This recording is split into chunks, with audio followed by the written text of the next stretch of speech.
नीतूरिया मुख्य मार्ग पर भीषण सड़क हादसा। ट्रक की चपेट में आने से 5 लोगों की मौत, 9 लोग घायल। घायलों में 3 की स्थिति गंभीर। साकतोड़िया नीतूरिया थाना क्षेत्र के भामुरिया स्थित मुख्य सड़क पर बीती रात एक लारी की चपेट में आने से 5 लोगों की मौत घटना स्थल पर हो गई, जबकि टोटो चालक सहित 9 लोग घायल हो गए, जिनमें 3 गंभीर रूप से घायल हो गए हैं। घटना के विरोध में स्थानीय लोगों ने सड़क पर जाम कर प्रदर्शन किया।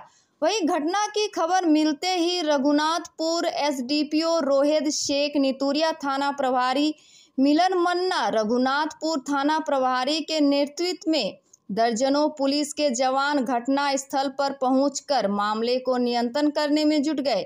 लगभग 1.5 घंटा के बाद सड़क जाम को हटाया गया। पुलिस लारी को सीज कर लिया है। प्राप्त जानकारी के अनुसार शुक्रवार की रात लगभग 9:40 पुरुलिया की ओर से तेज गति से डिसरगढ़ की ओर जा रही एक लॉरी भामुरिया पेट्रोल पंप के निकट विपरीत दिशा से आ रही एक टोटो को रौंदते हुए एक लूना बाइक को चपेट में ले लिया। इसके बाद 2 मोटरसाइकिलों को चपेट में ले लिया।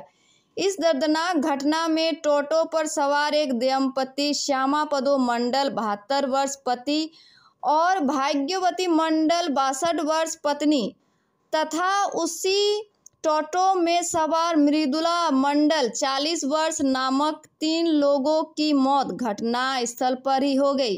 ये दोनों पति पत्नी नीतूरिया थाना क्षेत्र के बांघाडांगा एक शादी समारोह से वापस अपने घर सरबड़ी लौट रहे थे। मृदुला मंडल 40 वर्ष भी उसी टोटो में सवार होकर अपने घर सरबड़ी लौट रही थी, जबकि लूना में सवार मृतकों की पहचान जवाहरलाल टुडू 67 वर्ष और उनकी पत्नी सोरा टुडू 62 वर्ष के रूप में की गई है। ये दंपति पारवेलिया गोपाल धोड़ा स्थित शादी समारोह में रघुनाथपुर स्थित महाराजनगर अपने घर लौट रहे थे, जबकि लॉरी की चपेट में आने से 2 मोटरसाइकिलों पर सवार 5 लोग घायल हो गए। इसी प्रकार घायलों की संख्या 9 बताई जाती है, जिसमें टोटो चालक श्यामल मंडल और बाइक पर सवार सुनील सोरेन और विशाल मरांडी गंभीर रूप से घायल हैं, जिन्हें दुर्गापुर स्थित एक अस्पताल में इलाज चल रहा है। এখন তো আমরা কি চাইবো, আমাদের তো দাদার অপূরণীয় ক্ষতি হয়ে গেল। ছেলে মেয়ে অবস্থা তো খুবই খারাপ। পরিবারে মা আছেন, বৃদ্ধ মা, দাদা, তাদেরকে দেখার মতো তখন তার কেউ নেই। আপনারা কি শাস্তি চাইছেন? অবশ্যই চাইবো, কারণ যেভাবে শুনলাম যে ঘাতক গাড়ি সে বিভিন্ন জনকে মারতে মারতে লাস্টে ওখানে আমার পরিবারের 3 জন এবং আরও 2 জন শুনলাম কি বাইক আরোহীকেও সেই গাড়ি ধাক্কা মেরেছে এবং সে পালিয়ে যায়। পরবর্তীকালে শুনলাম যে থানা ওকে আটক করেছে।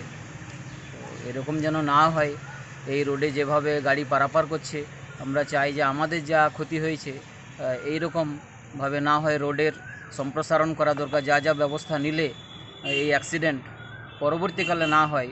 শুধু কি ডাম্পারেরই দোষ বা টোটোরই দোষ, কিছু তো আছে যেভাবে রাস্তায় গাড়ি চলছে। তো আমি চাইবো যে আমাদের জেলা প্রশাসন, এখানে নীতুরিয়া থানা প্রশাসন এমন কিছু ব্যবস্থা নেন যাতে স্পিড ব্রেকার বা গাড়ি নিয়ন্ত্রিতভাবে চলে, যাতে অত সহজে অ্যাক্সিডেন্ট না হয় এবং অ্যাক্সিডেন্ট হলেও যেন জীবনহানি না হয়। তো স্পিড কন্ট্রোলের ব্যবস্থা আমার মনে হয় অতি অবশ্যই করা দরকার। আর যদি এই ব্যবস্থা থাকতো এই অঞ্চলে, যেভাবে ডাম্পার চলে, আমি তো আজ 30 বছর ধরে এই অঞ্চলে থাকছি, এইভাবে কোনো এত ডাম্পার শিল্পাঞ্চল হয়েছে, সাথে সাথে আমাদের জীবনের সংশয় আজ ডেকে এনেছে। জীবনের যদি মূল্য না থাকে তাহলে আমরা ইন্ডাস্ট্রি করে আর এত গাড়ি পারাপার করে আমরা কি করতে পারব। আপনার নাম? যদুনাথ মণ্ডল, বাড়ি? সরবড়ি মোড়, বর্তমান ঠিকানা।